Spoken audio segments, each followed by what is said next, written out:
July 20th, 1969 marked a bold new milestone in the history of human civilization. On that day, Neil Armstrong became the first person to ever step on the moon's surface. In that iconic moment, science fiction became science fact. Humankind transcended its earthbound limitations, and all things may have seemed possible.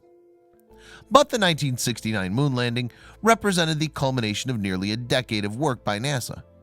Initiated in 1961, the Apollo program aimed to meet President John F. Kennedy's pledge to get a man on the moon by the end of the decade.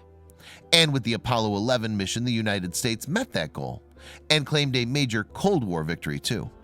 Indeed, the so-called space race, which pitted East against West in a technological scramble to reach the lunar surface, was effectively over with Armstrong's moonwalk. NASA also achieved 5 more moon landings before the Apollo program was finally decommissioned in 1972. Many Americans doubt these feats ever happened at all, however. A 1994 Washington Post poll, for example, found that 9% of respondents believed astronauts may not have gone to the moon. An additional 5% weren't sure. Likewise, 6% of those surveyed in 1999 Gallup poll suspected that the moon landings were not real, along with 5% who didn't hold an opinion. And a 1995 survey by Time CNN made similar findings. The claim that the moon landings were faked appears to have first emerged after Watergate, at a time when the American public's trust in officials was at a historic low. And one of the theory's earliest proponents seems to have been former U.S. Navy officer Bill Casing, who self-published a 1976 book called We Never Went to the Moon, America's $30 billion swindle. In the work, Casing asserted that the odds of a successful moon landing were a mere 0.0017%. But while Casing may have been among the first to make such assertions, he was by no means the last. In 1980, the Flat Earth Society advanced a particularly flamboyant theory in which Walt Disney had provided the backing for a staged version of the Apollo 11 mission. Supposedly, Stanley Kubrick, the director of 2001: A Space Odyssey, had filmed the whole thing in a Hollywood studio. And somewhat enticingly, Arthur C. Clarke had apparently written the script to the proceedings. In fact, a host of commentators have advanced moon landing conspiracy theories over the years, and not all of them are as arguably eccentric as the Flat Earth Society. These naysayers include writers, journalists, filmmakers, a radio host, and even a nuclear engineer. However, while theories as to what really happened vary, for example, some suggest the landings were real, only the footage was faked. These claims have largely been disputed. In any case, why would the US fake the moon landings? According to the conspiracy theorists, one of the main motives was winning the space race. But if so, it was an inherently risky strategy. After all, the Soviet Union had its own space program. Analysts and experts, not to mention a formidable intelligence community, exposing such a conspiracy would then have been a massive propaganda victory for the USSR. Indeed, given the potential scale and intricacy of such a supposed conspiracy, it seems doubtful that it could have been kept secret. A plot of the kind proposed would have involved an excess of 400,000 employees who contributed to the Apollo project over the course of a decade, including the 24 astronauts who flew missions to the moon. But regardless of logical argument, conspiracists claim that there's a range of evidence to support their claims, much of it photographic. In one famous NASA image, for example, the US flag appears to flutter from a flagpole on the lunar surface. Some suggest that this picture's a hoax because there's no wind on the moon. However, the lack of air drag is said to be the true cause of the flag moving. Indeed, NASA photos have been the basis for many fake moon landing theories. Now then, the conspiracists have a wealth of newer material to sift through. In 2015, Kip Teague, an information technology director based in Lynchburg, Virginia, released a stockpile of 8,400 high-resolution NASA photos, including shots taken by astronauts and chest-mounted Hasselblad cameras. The photos were published on Flickr to complement the Project Apollo Archive, an online collection of photographs initiated by Teague in 1999. In 2015, Teague told the Planetary Society, "Around 2004, Johnson Space Center began rescanning the original Apollo Hasselblad camera film magazines. I began obtaining TIFF versions of these new scans on DVD.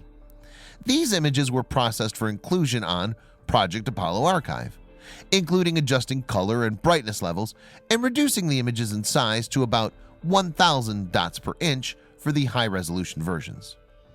Then, after receiving multiple queries about the images, Teague re-released the entire archive in an unedited and unprocessed state on Flickr. The collection includes blurry and poorly composed shots, along with more visually impressive renditions of lunar landscapes.